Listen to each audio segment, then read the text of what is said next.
Huwag kayong tumunganga because an idle mind is the devil's workshop.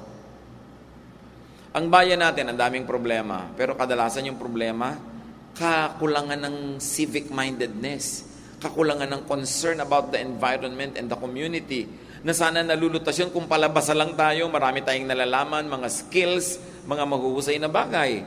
Alam niyo, lahat ng maunlad na bayan, ang mga mamamayan palabasa. Pag nasa bus, basa, hindi yung tingin ka ng tingin ng lahat. Daldalan ang daldalan, yun din pinag-uusapan. Diba? Yung mga magkakaibigan, pag nakita, wala man lang magbasa. Dapat dagdagan natin ang pagbabasa. Kasi ang isang aklat na matino, ang tagal ginawa ng author. Yung author, authority, kaya nga siya author, no? So, may katuturan yung librong yun, babasahin mo lang na 3 araw, yung sinulat niya ng 6 na buwan, hindi ba, napakinabangan mo yung 6 na buwan niya, sa 3 araw mo lang nakuha yun, at hindi lang 6 na buwan, buong buhay niya yun, baka yun na yung karanasan niya, napakinabangan mo. Sana gusto ko makakita ng mga nakasakay sa bus na nakaupo naman, yung mga hindi nakatayo, mahirap siguro magbasa yung nakatayo, di ba? Nagbabasa ng How to Raise Goats. Ba? May balak ito mag-alaga ng mga kambing.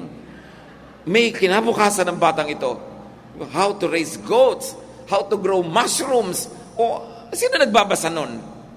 Ang lagi binabasa, sino kaya ang girlfriend ngayon ni ganong artista?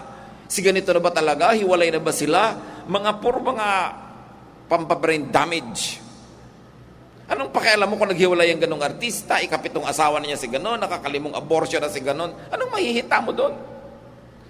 We've got to change the way we think and the way we feed our brains.